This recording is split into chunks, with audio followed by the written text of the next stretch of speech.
This video is only for educational purposes. No any clinical treatment shall rely solely on the basis of knowledge from this video. More than happy for the gaps to be fulfilled with correction for mistakes and lackings. So let's start today's topic with shock. So shock is a state of low tissue perfusion which is inadequate for normal cellular respiration. So you can see that there is a cell and there is decrease in oxygen supply which is not adequate to the demand. There is increase in the demand of oxygen, but there is a decrease in the supply of the oxygen, as we can see in the cellular level. And there is decrease as there is a decrease in the mean arterial pressure. There is a decreased supply of the oxygen to the cell, and there is state which is known as low tissue perfusion, and this is known as inadequate, and this is the condition in there is inadequate normal cellular respiration. So this is what means by the shock in the cellular level. And to understand this, we must know about this. Blood pressure is directly proportional to cardiac output and peripheral resistance, and while cardiac output is proportional to stroke volume and the heart rate. So when there is a decrease in the stroke volume, heart rate tends to rise to balance the cardiac output, and if there is decrease in cardiac output, also the peripheral resistance is likely to increase to balance the blood pressure. So we must understand this concept to understand the full topic about the shock. So, and basically it's decrease in the blood pressure and increase in the heart rate. This can be seen in the patient. So to understand the shock, so this is the must do things that we must see to the patient. If there is sudden decrease in the BP and there is tachycardia, then we must think about shock, even though that may not be over there, but we must think firstly about the shock, whether the person is going into shock or not, so that the early intervention can be made. And there is decrease in the pulse pressure and there is increase in the pulse. So this is the condition in which we can see in the state of the shock there is decrease in the pulse pressure and increase rise in the pulse. So we must concern that, and if the person is suffering from the shock, then we can do these three things to at least save the life of the person. So we may lay down the patient and raise the leg if it is possible, so that his brain gets the enough blood for them from the circulation, as this is the very vital organ. If it is deprived of the blood, there is deprived of the oxygen, then that can lead to the hazardous condition. So we must lay down and raise the leg if possible, and try to keep the patient warm, and monitor the SpO2 and see the saturation. And if the saturation is going down, then maybe, and if the person is not alert and unconsciousness, then CPR may be needed, and we must give the CPR. So this is very in very superficial way that we must understand the shock and try to take the intervention according to this. So, and after this we can go to the depth. So what is the sign symptoms that we can see in the person? This is the overall sign symptoms that we can see, whether it is hypovolemic or maybe because of hemorrhagic, or maybe distributive, or maybe cardiogenic, or so we can see that there is decrease in the blood pressure, increase in the heart rate, and there is decrease in the urine output as the kidney, as the renal arteries try to compensate and try to provide the circulation to the vital organs. So they compromise the circulation to them, and we know that about 22% of the total cardiac output goes to the kidney. So they try to restrict it, because other vital organs plays important role other than throwing the waste products. So there is a decrease in output, and also there is a confusion, maybe because of the anxiety and many other things. So we must keep in mind that if the person has decrease in the pressure and there is tachycardia, then we must firstly think about the shock, and if we must try to exclude that. And we also see that there is decrease in the urine output and there is confusion. But we have to keep in mind that even the person heart rate may be bradycardia or maybe normal, the person may also might be in shock. In what condition? If there is intra-abdominal bleeding, then the person might be going in the shock. But there is decrease in the heart rate, that is the person is in bradycardia and the pulse is normal. So early sign of shock are there is dry mouth, there is thirsty and sweating, as because the majority of the liquid are lost.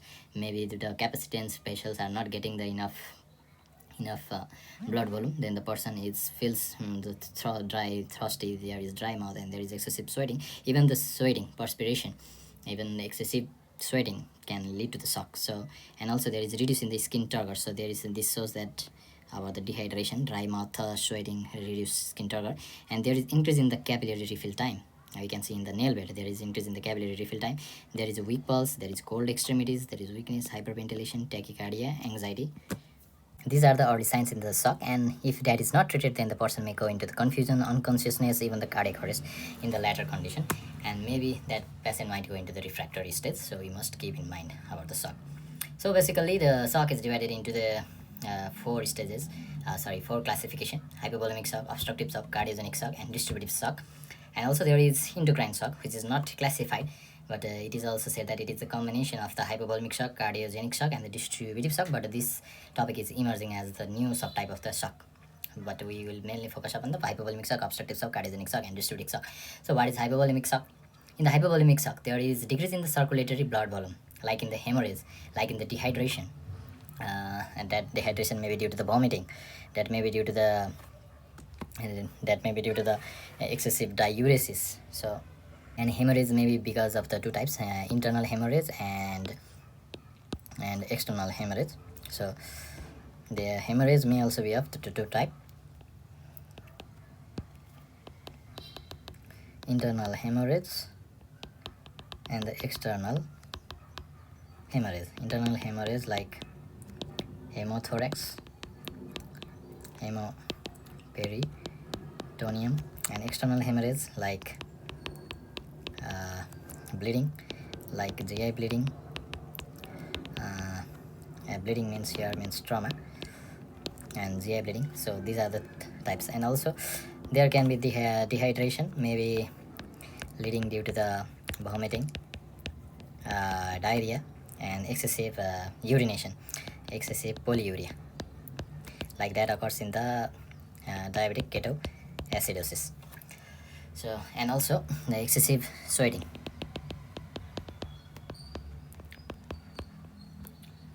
And also there is these are the things where there is a direct decrease in the blood volume, and also there is the plasma leakage can be the problem. So that can be also known as the external hemorrhage. Like also we can consider that as a different types, like that is also known as bone, in which there is plasma leakage and there is hemoconcentration. So these are the condition where there is decrease in the circulatory blood volume. So obstructive shock, and there is a mechanical obstruction of the cardiac filling, like cardiac tamponade, tension pneumothorax, pulmonary embolism, here embolism. And there is cardiogenic shock, where there is failure of the cardiac muscles, like in the massive myocardial infarction that involves the left ventricle mostly, and cardiac dysarrhythmia, like in tachycardia, or maybe the bradycardia. If there is a bradycardia, there is decrease in the heart rate. So if there is decrease in the heart rate, then there will be decrease in the cardiac output, and if there is decrease in the cardiac output, there will be decrease in the blood pressure. So the person might be going in the shock. And if there is tachycardia, then there will be the more of the heart rate. There will be the more rate of the heartbeat. And if there is more rate of the heartbeat, then there will be the less cardiac cycle. If that means there is a less cardiac cycle, there is the less time for the systole period. So the heart will not be able to outflow the blood in the required amount, and that may also lead to the shock. So dysarrhythmia is also one of the cause for the cardiogenic shock. And if there is a blunt myocardial injury, that leads to the injury of the myocardial tissue, and they are not able to contract properly. And also there can maybe there is a failure of the papillary muscle, or if there is any problem with the valves, then that may also lead into the cardiogenic shock. So next there will be the distributive shock, in which there is systemic vasodilation. And here this is not in the problem in the heart, this is not in the problem in the blood volume, but this is problem in the vessels, because the vessels is dilated, that its capacitance is increased, but there is a decreased blood volume in the over the circulatory system, and there will lead to the organ hyperperfusion. So the types are septic shock, anaphylactic shock, and the neurogenic shock. So we'll learn about detail in the latter. And there is another type which is known as endocrine shock. So this is the combination of the hypovolemic shock, cardiogenic shock, and the distributive shock. And the types of endocrine shock that will include Addisonian crisis, myxedema, and there is Addisonian crisis that is also known as adrenal insufficiency, and myxedema means hypothyroidism. But this is not the official classification category. We must know this. And let's discuss about the hypovolemic shock in detail. So hypovolemic shock is the most common type of shock among the 4 types of shock. And the pathophysiology is like there is decrease in the blood volume, there is decrease in the venous return. If there is decrease in the venous return, there will be the decrease in the ventricular filling. And if there is decrease in the ventricular filling, there will be decrease in the stroke volume. And as the stroke volume is decreased, cardiac output will be decreased, and the blood pressure will be decreased. And this will lead to the inadequate tissue perfusion, and that will lead to the lactic acidosis and metabolic acidosis, and this will bring the different cascades that will contribute towards the shock. And also And this will also activate the compensatory mechanism that will increase the sympathetic tone and cause the increase in the peripheral resistance, total peripheral resistance. This is the compensatory mechanism, and this is the effect that will happen after the cardiac output. So first this will be happening, and to compensate this will occur. The causes of the hypovolemic shock are hemorrhage, extrinsic or intrinsic. Extrinsic may include the trauma, bleeding due to the trauma, or GI bleeding, where the bleeding can be found in the feces, like in the form of hematochezia or in the melena. And there is internal hemorrhage, like the blood are trapped inside the body, like in the hemothorax, hemoperitoneum. And hemorrhage is the most common cause leading towards the hypovolemic shock. And mostly, this is the most common cause. Hemorrhage is the most common cause in case of adult, but while the most common cause in hypovolemic shock is due to the either vomiting or diarrhea in case of the children. And there is third one cause where there is burn, in which there is leakage of the plasma from its vascular compartment towards the interstitial tissue due to the leakage of the plasma, and it leads to the hemoconcentration, and that might lead into the uh, hypovolemic shock. And there is excess urine loss, like in diabetic ketoacidosis or diabetic insipidus.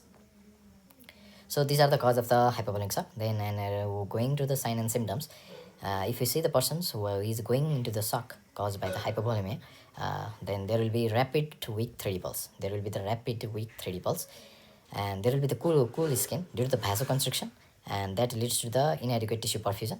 And we can see there is a cold mottled skin known as libido reticularis, and this is what it looks like. And there is rapid shallow breathing, tachypnea, due to the sympathetic nervous system stimulation and the lactic acidosis, and the drive of lactic acidosis will call the metabolic acidosis. And to exhale the carbon dioxide, the body will try to increase the rate of respiration in the form of tachypnea. So there will be the tachypnea, tachycardia, and we can see the cold mottled skin known as libido reticularis. And also there will be the hypothermia due to the decrease in the perfusion and evaporation of the sweat, and thirsty and dry mouth due to the fluid depletion in the body. And also going there, we can see the oliguria or anuria due to the decreased renal blood flow and decrease in the GFR, as the body tries to provide the blood supply towards the vital organ and compromising the blood volume towards the kidney. And also the patient will show the drowsiness and confusion, maybe due to the decrease in the cerebral blood flow. So these are the signs, symptoms that can be seen in the patient who is going under the hypovolemic shock. So tachycardia, tachypnea, cool skin, hypothermia, thirsty and dry mouth, oliguria, anuria, drowsiness, confusion. Then we must keep in mind that a person might be going in the hypovolemic shock. So according to the ATLS classification, according to the percentage of blood loss severity, we can say that there is class 1, 2, 3, and 4. And class 1, like it is compensatory. Class 2 as well is compensatory, but there is general vasoconstriction, trying the body to compensate from the shock. And there will be the decompensated stage, and there will be the refractory stage, which is the fourth stage, refractory in the sense that the person cannot be revived back, and the person has gone into the irreversible stage, and even though we try as much as we cannot revive it back. The person finally dies and may collapse. Not may, the person collapses, as this is the refractory. So refractory is the term kept on the basis of the refraction to the attempts to save the life. So there will be irreversible condition and the patient collapses. So according the percentage of the loss, in the class 1 there will be 0 to 15% loss, in class 2 there will be 15 to 30% loss, and in class 3 30 to 40%, and in the fourth stage there will be more than 40% of the blood is lost. If the person has lost 40% of the blood, then we must be very curious that the person may not survive, because that will go into the different kind of feedback mechanism, and it will just loop and loop and loop, and the person dies. So seeing the class 1 compensatory, you will find everything normal, like there will be only 0 to 15% of the blood loss. The person will be alert. There will be the pulse will also be under the reference line, that is below the 100 beats per minute. BP will also be normal. The pulse pressure, the difference between the systolic and the diastolic pressure, will also be normal. Respiratory rate is also within the normal, about 14 to 20 breaths per minute. The urine output is more than 30 ml per hour, and fluid requirement will be minimal crystalloid you can give to the person. And base deficit is 0 to -2, and like it is coined by Anderson and Angel, so we have a mnemonic Angel, ANGL, Angel. So base deficit will be 0 to -2. And for the base deficit, we can see that to understand this concept, the normal base value will be from -2 to +2, and the base axis or base deficit means that the amount of base that is required to normalize the pH of the blood. So this is the amount of the base that is required to normalize the pH of the blood. In the base axis, that means the base is axis, that is the alkali is, it is not in the, it is in the alkalosis state, like the amount of strong acid that will be required, to be added to 1 liter of fully oxygenated blood to return pH to 7.4 at 37 degrees Celsius, and PCO2 of 40 millimeter of mercury.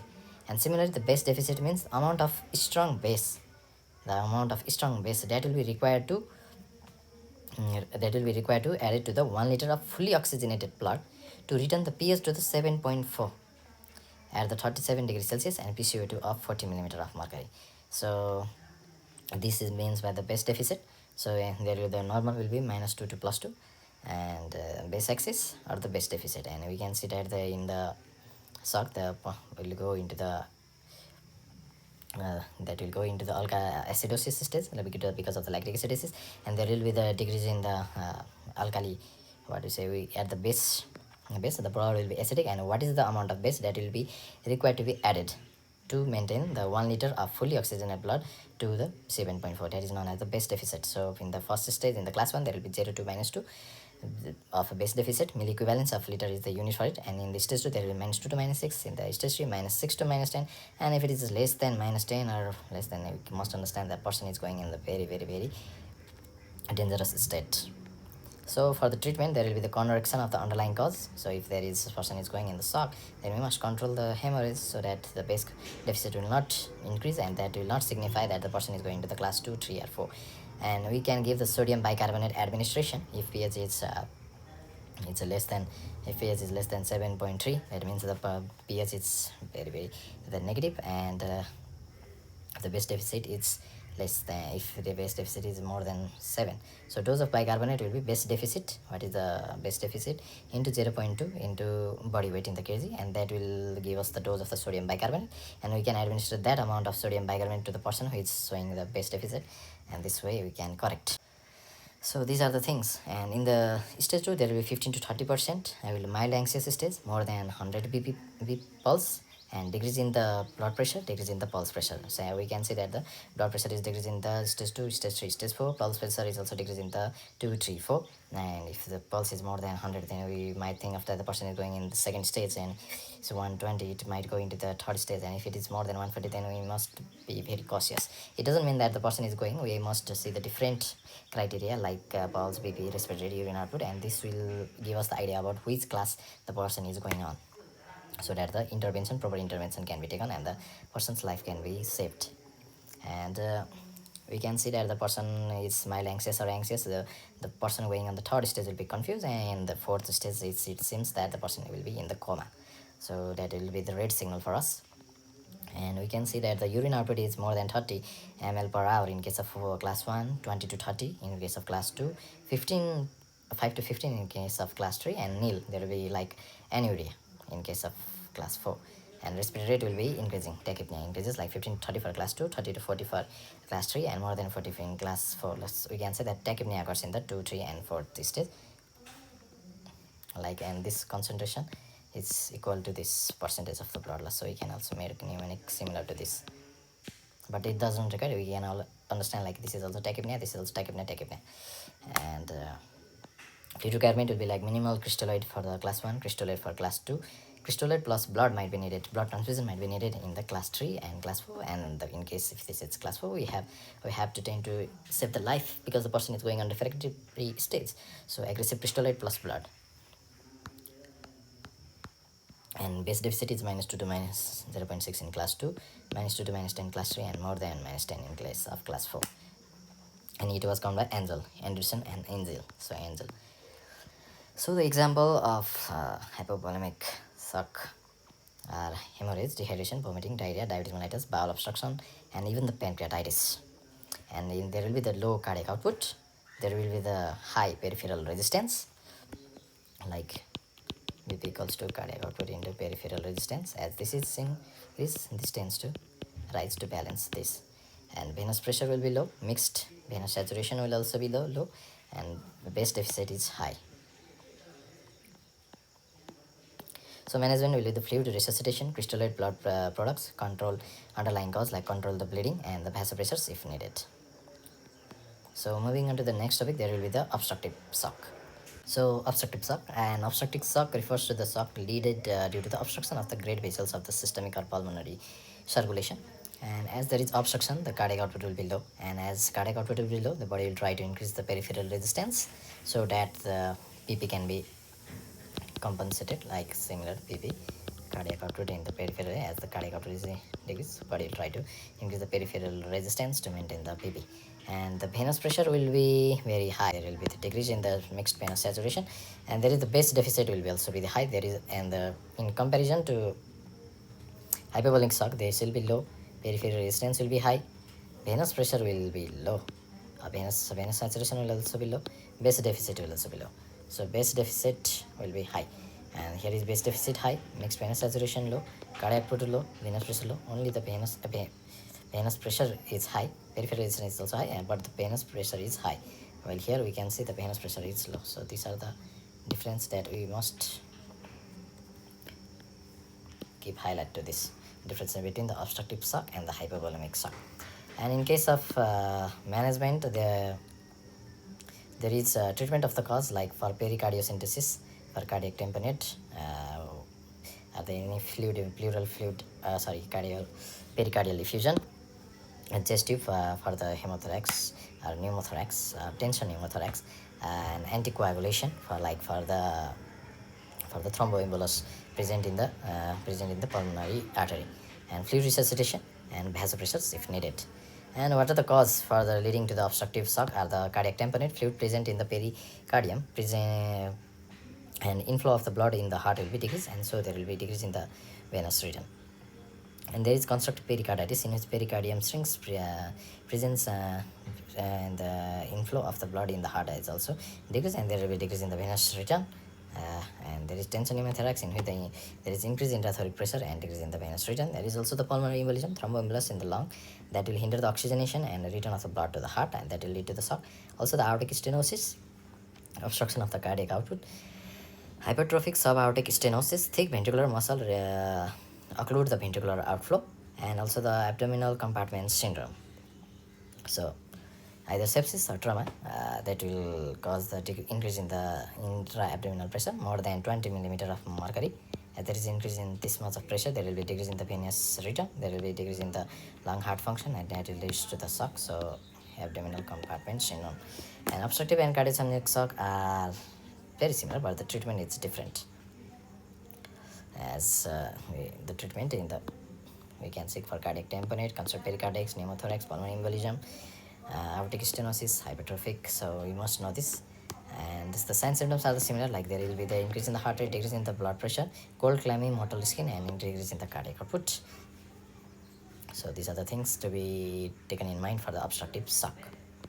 And there is another shock which is known as the cardiogenic shock, as there is impaired pumping ability of the left ventricle, and there will be decrease in the stroke volume, and there will be the decrease in the cardiac output, decrease in the blood pressure. So, and as there will be the inadequate emptying, there will be the increased left ventricular filling pressure, there will be the increased left arterial pressure, there will be increased pulmonary artery and capillary pressure. So this is to understand that how the in pressure of the pulmonary artery and capillary is increased. This is the things that is to be kept in mind. So this is the way how there occurs the shock in case of cardiogenic shock. So systolic dysfunction like myocardial infarction and myocardial depressant drugs like calcium channel blocker, beta blocker, antiarrhythmic drug. Diastolic dysfunction like ventricular hypertrophy, restrictive cardiomyopathy, and even the cardiac tamponade, and the valvular structural abnormalities like papillary muscle rupture, aortic regurgitation, mitral valve regurgitation, and arrhythmia like ventricular tachycardia arrhythmia. And both that can be either bradycardia or even the tachycardia can cause through the cardiogenic shock. So sign and symptoms will be the distended jugular veins, there will be the pulsus paradoxus in case of the cardiac tamponade, and there will be the shortness of breath due to the presence of pulmonary edema, as there is increase in the pulmonary artery pressure, and there as the increase in the left ventricular pressure, left arterial pressure, pulmonary pressure will also be increased. There will be the fluid accumulation and the weak pulse, and the decrease in PP are always present, decrease in the BB, increase in the heart rate, distended jugular veins, pulses, paradoxes, and shortness of breath. In cardiac tamponade, there is decrease in the stroke volume, systolic blood pressure, and pulse wave amplitude during inspiration. Pulsus paradoxus isn't related to heart rate or the pulse rate, and it is not the paradoxical rise in systolic pressure either. So in pulsus paradoxus, there will be a decrease in the stroke volume, systolic blood pressure, and pulse amplitude. Not the pulse, but pulse wave amplitude during the inspiration. So during the inspiration, there will be the decrease in the stroke volume and the systolic blood pressure. So we can see the cardiac output is low, peripheral resistance is high, venous pressure is high. Yeah, and the mixed venous saturation is low, and this West deficit is high, as similar to the cardiogenic shock.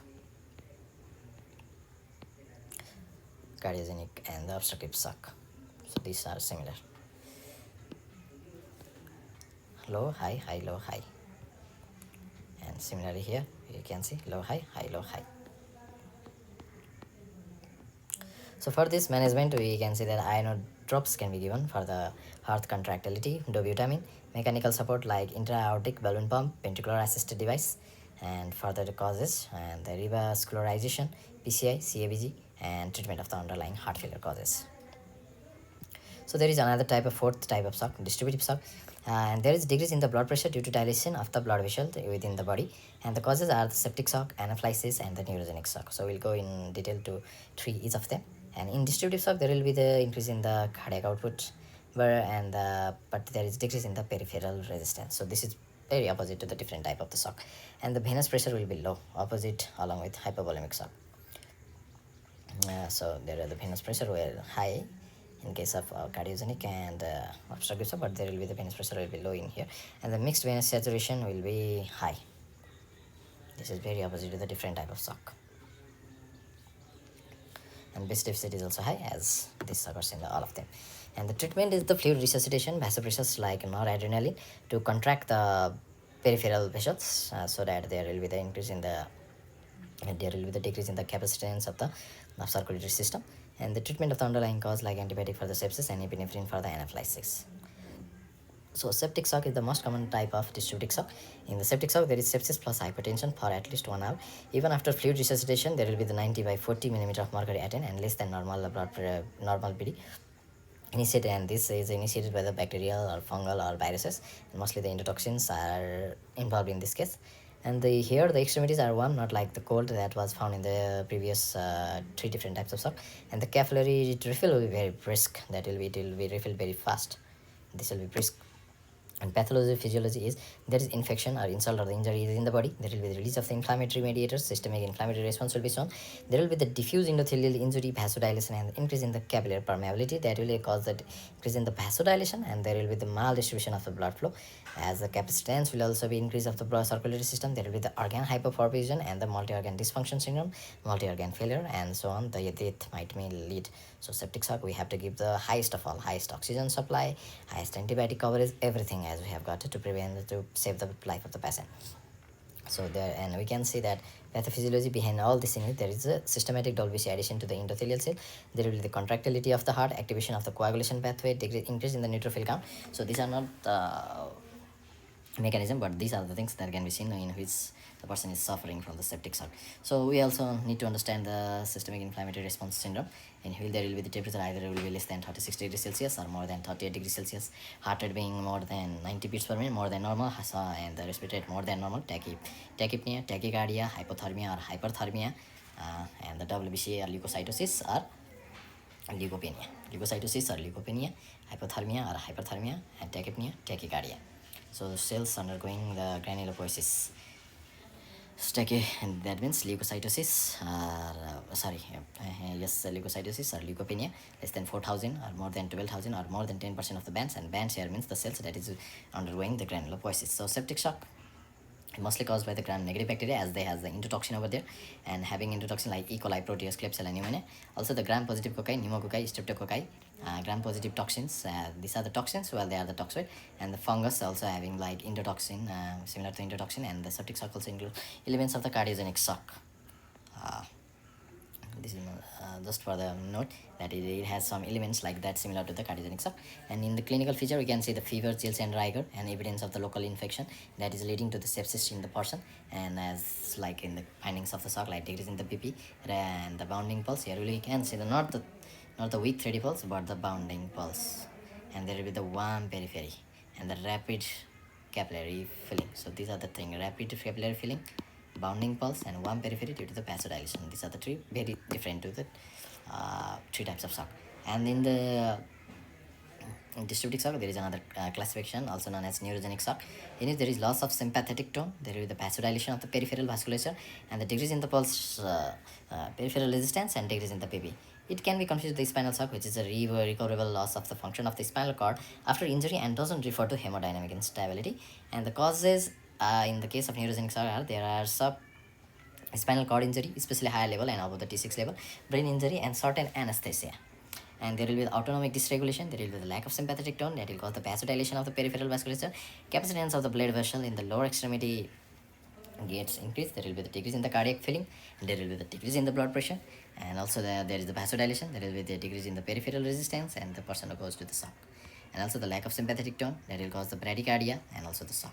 So there will be the decrease in the peripheral resistance, there will be the decrease in the blood pressure due to the decrease in the cardiac filling, and also the bradycardia, and that will eventually lead into the shock. So dilatation of the subcutaneous blood vessels due to the dilatation, that is the pink and warm skin. This is the cause that you will see not the cold and pale, but the pink and warm. So clinical features similar like decreased blood pressure, warm dry skin below the injury level. Priapism also in male also can be seen in case of neurogenic shock. Respiratory compromise when the higher level are involved, and the poikilothermia also when the high level are involved. So there is another anaphylactic shock which shows that anaphylactic reaction to the allergen or antigenicity, and there will be the release of the histamine and the widespread vasodilation and increase in the capillary permeability and decrease in the blood pressure. So sign symptoms of showing like anaphylactic, there will be the hives, itching, flushing, swelling of the tongue, swelling inside the of the mucosa, shortness of breath, wheezing, abdominal pain, diarrhea, vomiting, loss of consciousness, confusion, headache. So this will, and the person being unconscious will shows like that the person might have got into the hypersensitivity type 1 anaphylaxis and resulting into the anaphylactic shock. So there is also the another term also known as endocrine shock, like non-official classification, and also to be mentioned that in anaphylactic shock we'll try to give the antihistamine and also adrenaline. First of all the adrenaline to the anaphylactic, and then after the antihistamine. And in the endocrine shock, it is non-official classification, mostly caused by the Addison's disease, hypothyroidism. In Addison's disease, there will be the primary adrenal insufficiency from the cortex, destruction of the adrenal cortex that will decrease the cortisol level and the aldosterone level, and that will cause the electrolyte and different imbalance, like there will be a decrease in the blood pressure, even the fluid will be resistant, fluid resuscitation will be resistant, there will be electrolyte imbalance, hyponatremia and hyperkalemia, hypoglycemia, dehydration, diffuse skin hyperpigmentation, hallmark of Addison disease, of course due to the increase in the ACTH level, that is stimulating melanocyte. As there is increase in the ACTH level, it will stimulate the melanocyte, and there will be the hyperpigmentation, nausea, vomiting, abdominal pain, lethargy, confusion, delirium, and fever can also be seen. And in the lab findings, we can see that the person is having hyponatremia, hyperkalemia, hypoglycemia, metabolic acidosis, and decrease in the serum cortisol level. And if it is more than less than 18 microgram, it will be suggestive, and if it is less than 3 microgram, it will be diagnostic. So to understand this, we can also see the normal range of cortisol. In the morning, it will be like about 10 to 20, and in the evening, it will be like 5 to 10. But if it is less than 3, then we must think that the cortisol level is down, and the hyponatremia, hyperkalemia, hypoglycemia, metabolic acidosis, skin pigmentation. So this will give us the hint about the primary adrenal insufficiency. So for this, we have to give injection hydrocortisone, like in fluid resuscitation, infusion normal saline in first hour, and then as per need, glucose administration and treatment of precipitating factors like infection. So for the subsequent evaluation, once stabilized, perform ACTH stimulation test to confirm the diagnosis. Measure the plasma ACTH to differentiate in between primary adrenal insufficiency or the secondary adrenal insufficiency, as secondary adrenal insufficiency are caused in the panhypopituitarism. And we can investigate the underlying cause like autoimmune cause or infectious or the malignant cause of the adrenal gland. And in the long-term management, there will be the need of a daily glucocorticoid and mineral corticoid replacement, and patient has to be educated on stress doing and the emergency management. So hypovolemic shock, cardiogenic shock, distributic shock, and obstructive shock. These are the things about these four types of shock, and including the endocrine shock, and also we learned about the primary adrenal insufficiency. So in hypovolemic shock, there will be the cardiac output will be decreased in case of hypovolemic shock and cardiogenic shock and obstructive shock, and also in the distributive shock there will be the increase in the capacitance of the blood vessels as the vasodilation. The blood vessel will be having more capacity, but as there will be the permeability will be increased, there will be the vasodilation, and so the body will go into the shock. And the systemic vascular resistance will try to increase to compensate the cardiac output. While there is a decrease in the cardiac output, there will be the decrease as there will be the increase in the cardiac output as the normal, so peripheral resistance tends to decrease over the distributic shock. And in the central venous pressure, we can see that it is increased. It is increased in case of venous pressure. We have already seen that in venous pressure it will be increased in case of cardiogenic shock and the obstructive shock. And the mean arterial pressure will be low, as and due to which there will be less supply to the body. So we will be confused about this cardiac decrease and low, and this cardiogenic shock. Central venous pressure will be increased, and also in the obstructive shock. So we'll see that in the normal target and in the shock there will be more than 90 millimeter of mercury in systolic pressure, while there will be decrease like there will be systolic pressure less than 90 millimeter mercury, or more than 40 millimeter drop from the baseline. And the mean arterial pressure will be more than 65 in case of the normal, while there will be in the shock there will be less than 65. And there will be heart rate, there will be normal, and there will be tachycardia. Urine output that is like 0.5 ml per kg per hour, while that will be less than 0.5 ml per kg per hour. Serum lactate level will be like 0.5 to 1 millimole per liter, but the person going in the shock will have lactic acidosis, and there will be more than 2 millimeter of liter. And the saturation of the central venous oxygen will be like 70 to 75, while that will be the decrease in case of shock like less than 70%. Skin temperature will be warm, and there will be the cold clammy, and also depends if that is a distributive septic shock, anaphylactic shock, then there will be the warm. And capillary refill is less than 2 seconds, while that is more than 2 seconds in case of shock. And endocrine shock, the type are adrenal insufficiency like distributive shock, non-tapering steroid like distributive shock. Why if we taper without any tapering dose, if we stop the steroid, then there is the adrenal insufficiency that might go into the distributic shock. And there is hypothyroidism, that is similar to the cardiogenic shock, thyrotoxicosis, cardiogenic shock. Relative adrenal insufficiency, then that will be the like hormone level are decreased as primarily adrenal insufficiency. So these are the about the compensation that we'll be talking about. So let's start this as well. So effects of the inadequate perfusion on cell function. There shows the stage 1. Since oxygen is terminal acceptor of the electron transport chain and low oxygen is available, there will be the slowing down of the entry of pyruvate into the Krebs cycle, and there will be the increase in the pyruvate accumulation, and the pyruvate will try to go into the lactic acidosis, producing the lactate, and there will be the lactate dehydrogenase which will be activated, and that will convert the pyruvate into the lactate. As there is low oxygen and it can't go down into the Krebs cycle, that it will try to go into the anaerobic respiration to release the ATP. So as there will be the inadequate perfusion, there will be the cell hypoxia, there will be the decrease in the energy supply. So to increase the ATP formation, there will be the lactic acid accumulation and the fall in the pH. There will be the anaerobic metabolism, and it will lead to the accumulation of the lactate, that will be meaning the accumulation of the lactic acid, that will lead to the metabolic acidosis. So as there will be the metabolic acidosis, there will be the vasoconstriction, there will be the failing of the precapillary sphincter, and there will be the peripheral pooling of the blood. So and also there will be the metabolic acidosis, the cell membrane dysfunction, and the failure of the sodium pump will be seen. The intracellular lysosome will release the digestive enzymes. There will be the efflux of the potassium, influx of the sodium and the water, and there will be the toxic substance entry in the circulation. As there is the intracellular lysosome, so it will release the digestive enzyme. That digestive enzyme will get out into the circulation, and that toxic substance will cause the capillary endothelial damage, and that will cause the destruction, dysfunction, and the cell death. So this sort of situation are seen in case of the stage 1. And in the stage 2, compensation stage. So these are the stage 1, in which there will be the inadequate perfusion and there will be the decrease in the cell function. So how there will be the damage in the cellular level, these are shown. There will be inadequate perfusion, cell hypoxia, energy deficit. As there will be the energy deficit, the body will try to release the ATP by the anaerobic metabolism, but that will increase the level of the lactate, that will cause the lactic acidosis, that will cause the metabolic acidosis, and the metabolic acidosis will go to the vasoconstriction. As fail of the precapillaries, they try to go to the vasoconstriction, there will be the fail of the precapillary spring, and peripheral pulling of the blood will also be seen. And while going, there will be the cell membrane dysfunction due to the metabolic acidosis and failure of the sodium potassium pump. That will cause the efflux of the potassium, influx of the sodium. The influx of the sodium will also cause the influx of the water content, and the intracellular damage. The lysosome will release the digestive enzyme to the circulation, and it will cause the capillary endothelial damage and more destruction, dysfunction, and the cell death. So in the stage 2, there will be the acidosis. As there will be the metabolic acidosis, the body will try to compensate with the respiration, that is the hyperventilation, to get the right of CO2, as it causes the it also helps in the acidosis of the blood. So it will try to hyperventilate, and the baroreceptor in the arteries will detect the hypotension, and that will release the epinephrine and the norepinephrine. And keep in mind that the norepinephrine mostly works on the vessels, that will cause the vasoconstriction and mildly in the heart rate, while the epinephrine mostly works on the heart rate and mildly in the vessels, so vasoconstriction. So norepinephrine and epinephrine for the vasoconstriction and the heart rate, and this will vasoconstriction mostly in the GIT and kidney to divert the blood to the heart, brain, and the most important organ. But later we'll know that the kidney and GIT will also be compromised, causing the necrosis.